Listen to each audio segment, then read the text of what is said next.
Hi, welcome. Baldurs Gate 3 is right around the corner, and if you're deciding on creating a custom character or taking a character in a different direction, you will be faced with a very important decision. What race and what class? I already have a video talking about all of the different sub-races in the game, but today I'm going to be talking about all of the subclasses. Now, I believe that your choice of class should be more on the role fantasy that you want to fulfill. There are already plenty of fantastic guides online talking about all of the abilities and the playstyles of the classes. So instead, we're going to talk about the history, the lore, the culture of each of these subclasses and what they represent, so that you can make a decision on what you would like to be if you were the next hero in Faerun. This guide is very beginner friendly. I will be avoiding all of the more complex topics or a lot of the history or specific characters and their adventures and name dropping things. So if you are completely new to Dungeons & Dragons, you will still finish this video and have a great understanding of all of them. I'm also trying to hit a sweet spot between making it very complete and giving you the information necessary without making it overwhelming or overly long. So you'll tell me if I achieve that goal. The video portion of this video will probably be a lot of static images representing them, so you can feel free to jump around in the video with the chapters or simply listen to it if you prefer. Without further ado, let's get into it. First up, we have bards. Bards come from the classic tradition of court jesters, who would specialize in playing music and singing epics of heroes along with other songs meant to set the mood. Bards fit different roles and can do a great many things. In gameplay, they are considered highly flexible jacks of all trades, but this doesn't make them at all boring in their lore or how their class fantasy plays out. You see, bards belong to colleges, each specializing in different aspects of the song. And this is how it explains why they are so good at so many different things. Bards of the College of Lore, as you might imagine, spend their time collecting vast amounts of knowledge, be it meaningful historical epics or small occurrences in the quaintest of towns. It is precisely through that collection that they use their songs for any occasion that might arise, from town taverns and streets to the highest courts of the lands. They have a tale to sing to fit any occasion, and these bards can even learn spells from any class, showing their mastery over all knowledge. Their allegiance is to beauty and knowledge, and preserving it is of utmost importance. These bards frequently share what they know with each other, and like a knowledge broker, they are often privy to dark secrets capable of exposing the corrupt and discovering the truth behind lies. It is the vast amount of knowledge they know and abilities they have, along with their mesmerizing performances, that can make them turn the tide of even difficult affairs through their ability to learn and accurately convey a message. Those of the College of Valor focus on the great epic feats of heroes past, looking to inspire the heroes of the future. It is that inspiration that can hold together and empower a team in battle, a place where bards of this college excel. Since their ultimate goal is to preserve the stories of the greatest heroes, they travel the land wishing to witness these epic feats firsthand. So being able to stand side by side with the heroes that make history is a privilege unlike any other. And finally, the College of Swords. These bards are known as blades. They specialize in their ability to do exceptional feats not unlike those in a circus, juggling knives, swallowing fiery blades, and other feats of acrobatics. They often join troops, which is a perfect cover for their other activities, normally related to the darker sides of that which bards already do. They collect information through spying, stealing, or assassination, as well as acts of blackmail. They put these talents to the service of whatever they prefer, sometimes searching for justice, other times personal wealth.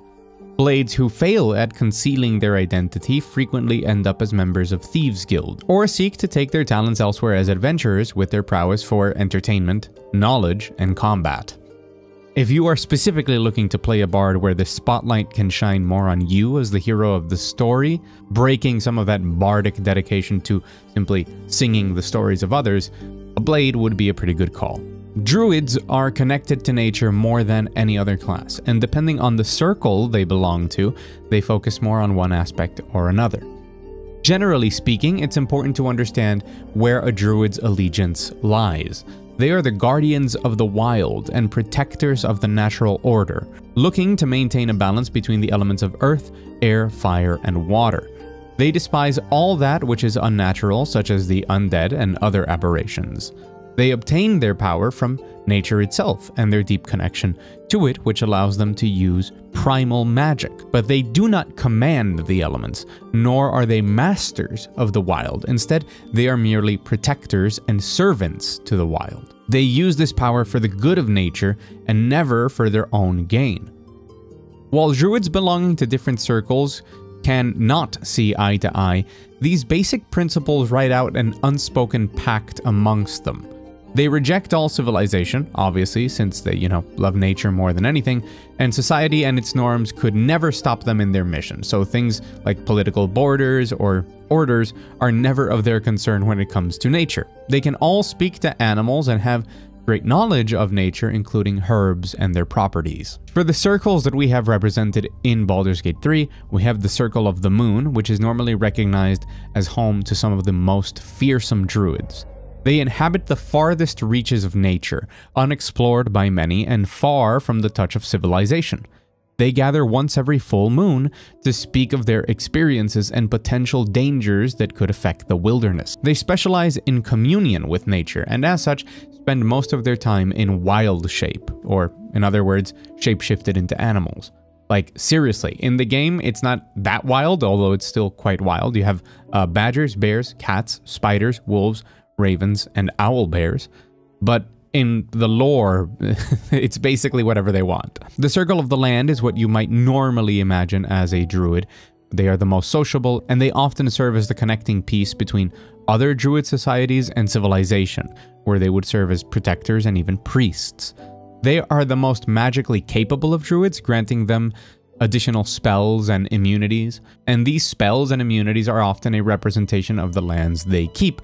For example, a druid of the land who lives in snow might be more adept at cold magic. The Circle of Spores, a really interesting choice, is a very different type of circle. These are druids that worship beauty within decay. They see within the mold and the fungi and other forms of decay the opportunity to transform the lifeless into new and abundant life. They kind of worship death in a way, seeing it as a natural part of the cycle, and that maximum beauty is that which happens when life is in full spring and death gives way to new life. As a curiosity, they don't hate the undead like other druids do, but they dislike how it represents stagnation in the cycle that they are so devoted to. Monks. So yeah, monks have been depicted in many different ways in popular culture. Whatever monk you're thinking of, be it from a martial arts film, or Kung Fu Panda, or Avatar: The Last Airbender, the answer here is yes. Monks use ki, which is the magical essence that flows between all things. They use this ki to augment their natural abilities, gaining speed and strength beyond what's normally possible. Monks train in monasteries, eternally honing their skills towards perfection using primarily their own body. Through this constant training, that which they could achieve is your average shonen fantasy. They could use ki to gain speed and power, or even manipulate their own gravity. They could become immune to non-magical damage, or control themselves and their thoughts in the most intense situations as if slowing down time. With enough manipulation of ki and ways to replenish it, they could even join the Breatharianism cult, foregoing food or water and sustaining off of ki itself to never interrupt their quest of perfection. But don't worry, it only gets cooler from here. The different paths of the monk we have in BG3 are the Way of the Open Hand. So these are monks that study to perfect their bodies as the ultimate weapon, rarely using a select number of weapons. This includes the Quivering Palm technique, which lets them send vibrations through their opponents after a strike, and they can control when those vibrations end and how. The how is really important because it could end like nothing, just they stop, or it could end in a lethal explosion. You don't have this ability in the game, but hey, this is a lore video. These are monks that perfect just their body. The Way of the Four Elements are monks that choose to use their ki to manipulate the elements of earth, fire, air, and water, controlling them into spells. So they're benders, basically. They can specialize in one element or in multiple, and if that's a fantasy that you like, you will love this monk. As a fun note, They change the names of spells from the magic ones. So for example, Fireball becomes Flames of the Phoenix. It's cool that they have that little extra wrinkle. And finally, the Way of the Shadow. And these are ninjas. Just ninjas. Straight up. They don't even belong to monasteries. Instead, they are parts of a clan. And all the things you imagine about ninjas, they have it. Unquestioning obedience to the hierarchy, shadowy for-hire assassins and spies. And I mean, you can use the lore lingo, but let's be very straight up with this. The way that they use their ki is basically ninjutsu. Rangers are also a very recognizable archetype. They are the explorers and hunters, masters of bows and daggers, and masters of beasts. Within D&D, while it's easy to imagine the typical elven archer when imagining a ranger, I prefer to imagine them as a typical hunter from Monster Hunter. They don't exclusively live in forests or anything to that degree, and instead they travel far and wide to the edges of civilization, living for the exploration and the hunt. As such, they don't really focus on learning skills useful for traditional combat, although their skills transfer very easily to this, since they prioritize adaptability to harsh terrain and environments like frozen wastes or deserts or mountains or even the Underdark, in order to take down the greatest beast that the wilderness has to offer. They often have a connection to nature, but it's not a requirement, and they commonly use primal magic, which comes from nature, to enhance their skills. Their sharp senses allow them to sense and perceive more than most could imagine, including even hidden targets, and their expertise translate perfectly to fighting undead, aberrations, and even dragons. Within Baldur's Gate 3, there are 3 classes. The Beastmaster forms a bond with an animal companion, normally medium-sized creatures, although sometimes some special ones. In BG3, you can expect bears, boars, giant spiders, wolves, and ravens. Their strength comes from this bond and the connection that they have with their companion and their ability to coordinate their skill. While still highly capable in their own right, a Beastmaster without their companion is like a warm beer. Sure, it'll get the job done, but it's a downright sad sight to see. Their reliance on companions can also be seen as their biggest weakness, but if you've ever dreamed of the Beastmaster fantasy, this will undoubtedly satisfy you. Hunters are the definitive monster slayers. Let's say slayers. They train to take down the most dangerous creatures in the known world. They train with a multitude of different techniques, preparing them for combat against that which they have studied.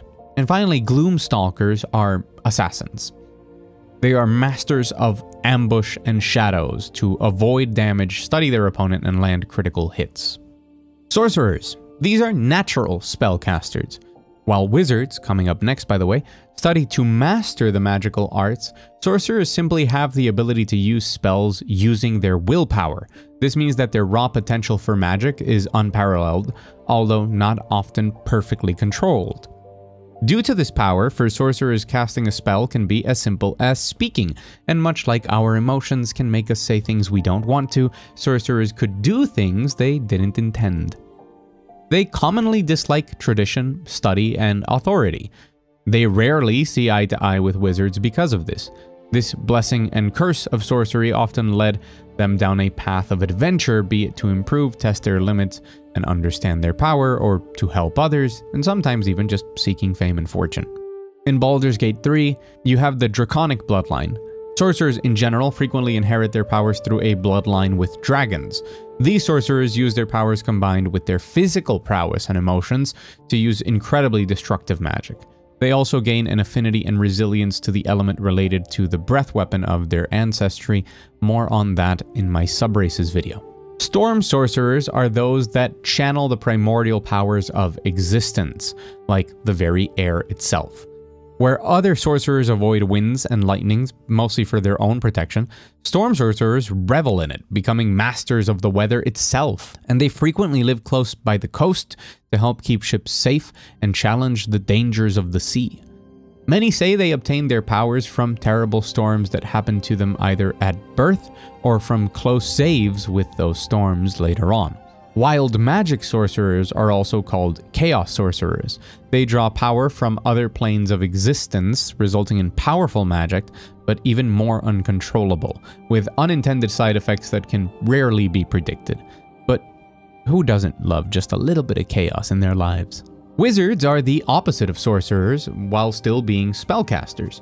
They learn magic through rigorous study. Instead of innate talent, they read, write down in their spellbook, and then master a spell, meaning that they are capable of learning an infinite amount of spells. This extreme discipline that requires them to continuously study throughout their lives has earned them high praise for their dedication.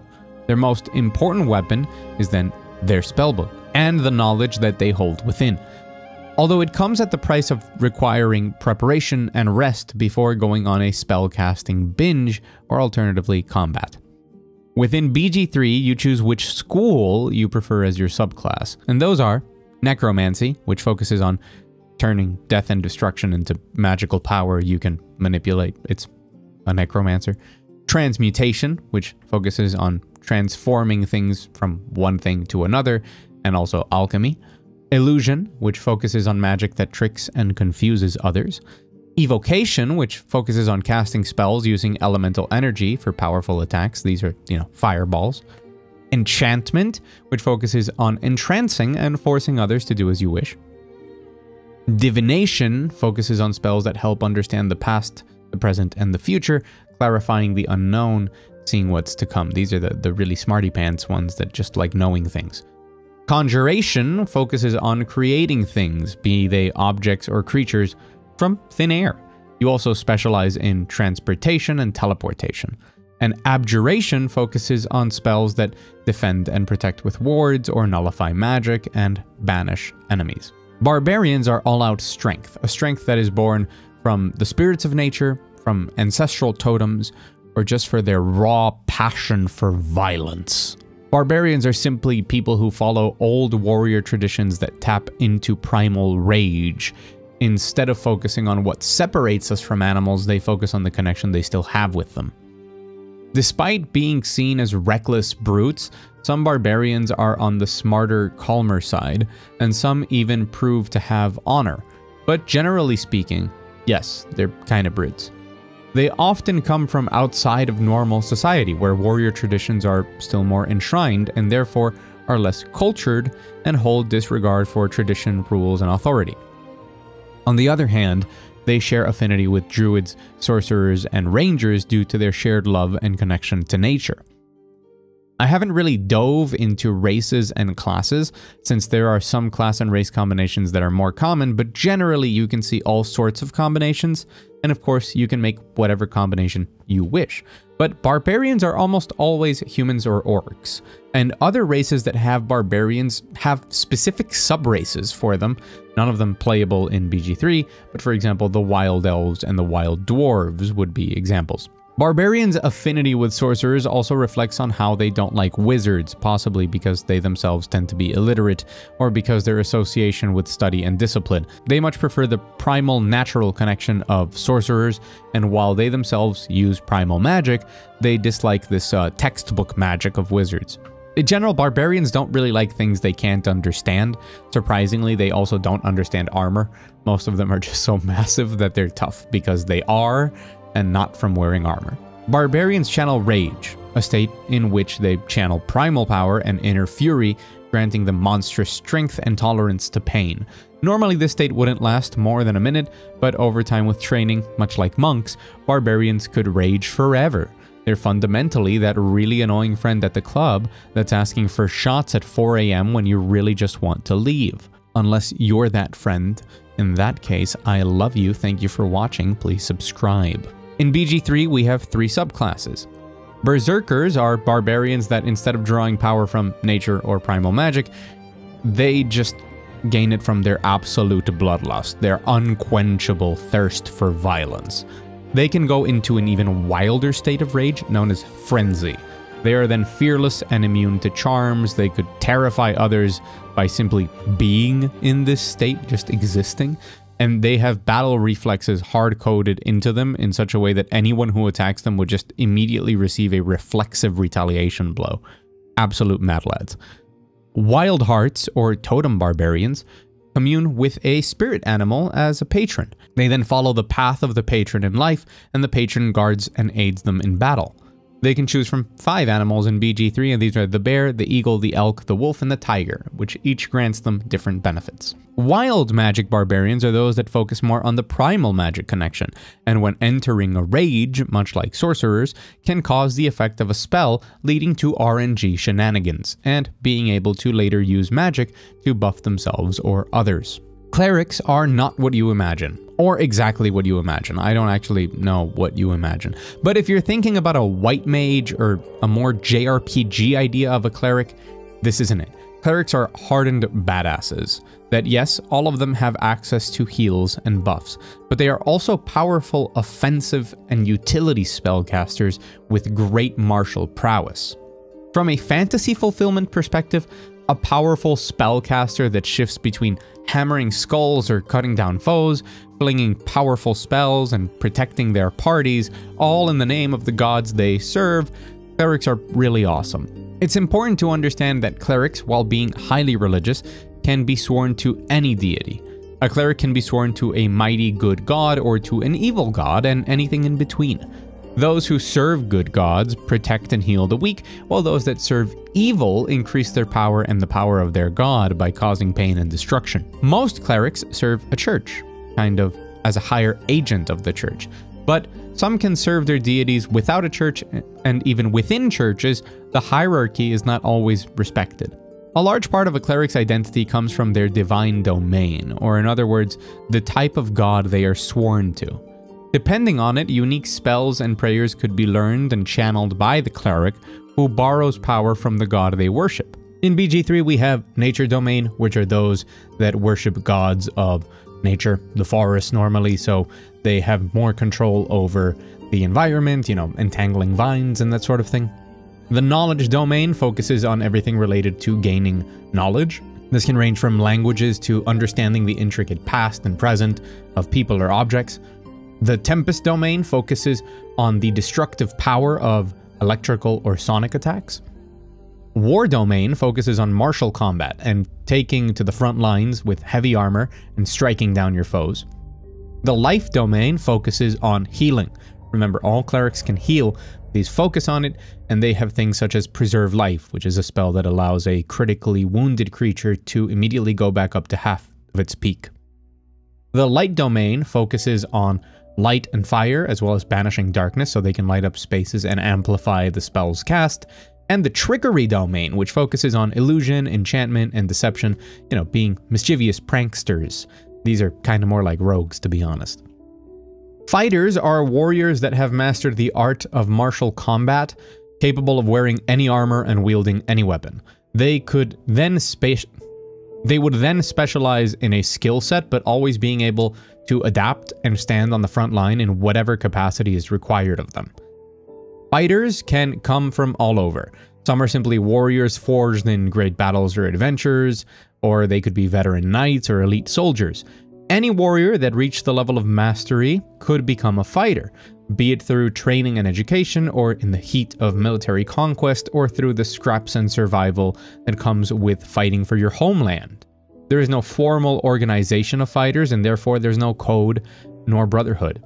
The specializations available in Baldurs Gate 3, and therefore your subclasses, are Battle Masters, and these are the fighters who have studied a lot.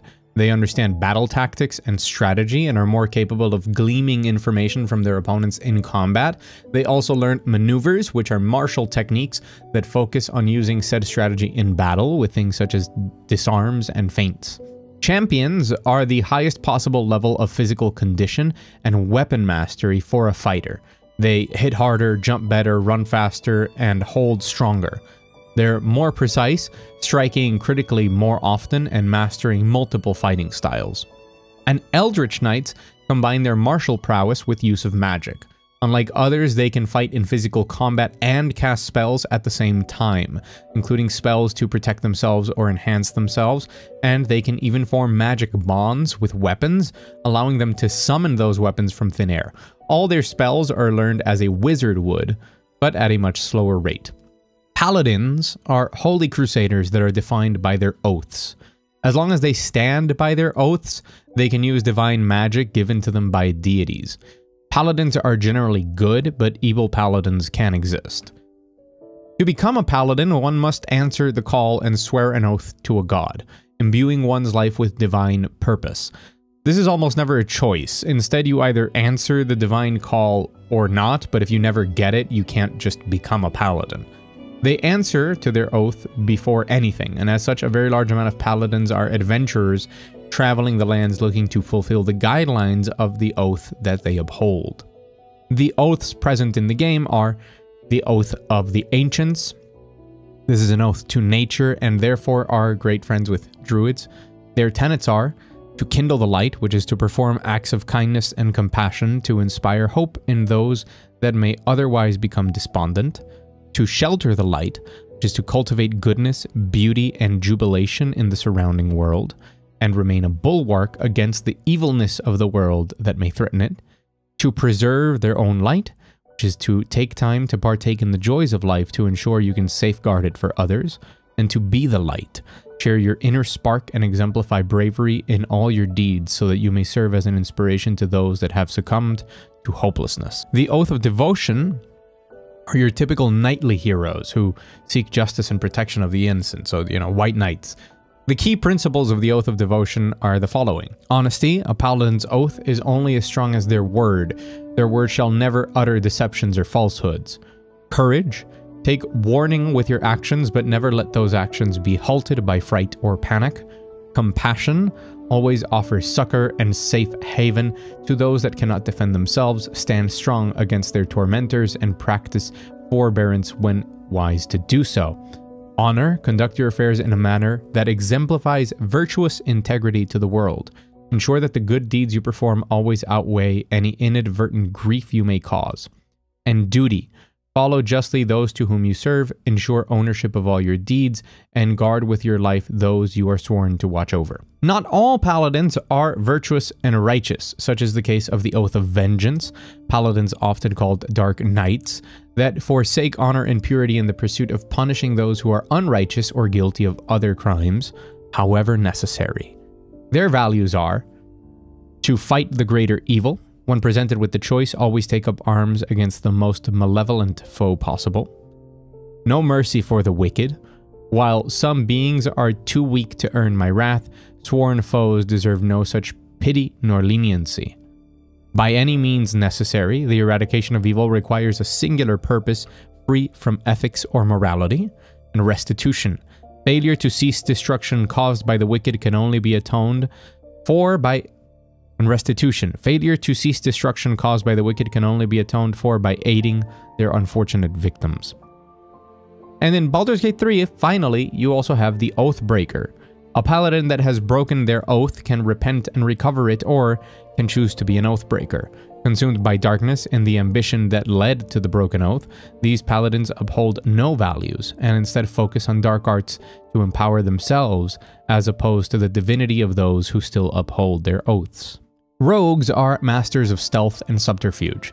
Instead of using their combat abilities to defeat their enemies, they focus on exploiting their weaknesses and are highly knowledgeable in dangerous environments, including traps, as well as the ever-valuable art of picking locks and stealing. Rogues, much like fighters, do not belong to an organization. Rather, it encompasses all those who rely on their wits and cunning to get the job done. While many are indeed thieves and can belong to guilds, others are treasure hunters, mercenaries, assassins for hire, or what we could call fixers, doing the deeds of a client from recovering valuables to ending the life of a target. Their keen perception allows them to easily find hidden doors and passageways, as well as locate valuables, and they can be not only physically adept, but very resourceful with feats of acrobatics and putting themselves in danger that would make any non-rogue shiver. Many of them are adrenaline junkies that live for the tension and challenge of precisely these things. Their subclasses are Arcane Tricksters, which are rogues that can also use magic. They focus on illusion and enchantment, so they confuse opponents or enhance their own abilities. The name really is very descriptive. Thieves are, well, thieves. They specialize in separating valuables from their owners, with whatever means necessary and from whoever it may be. Pickpockets, burglars, robbers, and bandits are all thieves, but so are treasure hunters and dungeon explorers who separate the riches from the ancient tombs they explore. Assassins are rogues that focus on their ability for the unaliving, of others. Normally working for the service of others, these are rogues whose unique focus was achieving the perfect hit, and the best could carry this out on highly important target. Warlocks are those who obtained their power through dark pacts with evil entities, which include many devils, demons, elder devils, and fae. They could also have been born with these powers from a powerful bloodline and then mastered it, although one thing does not exclude the other. Warlocks are generally regarded as evil, and others tend to be wary of them due to their association with these evil entities, but not all are. Some use their gifts for good, and the degree to which they honor their pact and their relationship with the entity could vary greatly from warlock to warlock. It's notable to mention that tieflings, due to their natural association with demons, are a large portion of warlocks, along with humans due to their short lifespans and their great ambition. They tend to view the path of the warlock as a shortcut to power that allows them to reach said ambitions. For more info, again, I have a video on the subraces. Unlike other casters, warlocks cast invocations, which happen through force of will rather than practice, learning, or innate ability. Invocations tend to be stronger than other spells, although coming with drawbacks, such as range or area. Warlock's iconic ability is the Eldritch Blast, an invocation that is a charged blast of pure arcane energy. Similar to clerics, warlocks obtain special abilities from their patrons, so those who they pact with will bestow upon them special skills, and it's important to note that warlocks have their power because of their pacts, unless it is a bloodline thing. The pacts and subclasses you can choose in Baldur's Gate 3 are the Fiend or the Infernal Pact. These are pacts forged with entities from the 9 hells, commonly archdevils, as well as demigods. These creatures particularly like corrupting the mortals of Faerun, but these pacts were popular as they asked for little in return compared to the power obtained, normally great damaging spells focusing on fire. The Great Old One, or the Pact of the Stars, which, as you might imagine, are eldritch horrors, Cthulhu-type things. These warlocks forge pacts with elder evils from the far realm, evils incomprehensible in their power and the fear they strike. They would often be guided in their pacts through nightmares that would make them question reality, and those who follow this pact were often considered insane or to soon turn insane from it. Their spells can be big damage dealers as well as those focusing on causing fear on their opponents. The Archfey form a pact with the forces of the Feywild, the spirits of the natural world. Their magic is normally focused on enchanting, charming, and confusing or fearing, just status effects in combat. And that wraps it up. If this guide helped you decide what class fantasy fits you the best, hitting the like button is greatly appreciated. If you want to know more about the gameplay of these classes, as I said in the intro, you can search the wiki or see a ton of videos from fantastic creators that focus more on how they play. I just wanted to give you the lore. I think it's really important that when making your decision, you don't just focus on what's strongest or what they do. Really, you want to fulfill a fantasy. That's the whole point of a game with as much freedom as Baldur's Gate 3. Do what sounds cool to you. Be the person you would like to be. So I hope this helped you with that. I have more videos talking about lore and recapping some stuff and in preparation for Baldur's Gate 3 coming very soon. So if you want that, along with the other videos that I do on other topics and other games, make sure to subscribe. Thank you very much for watching. I'll see you on the internet.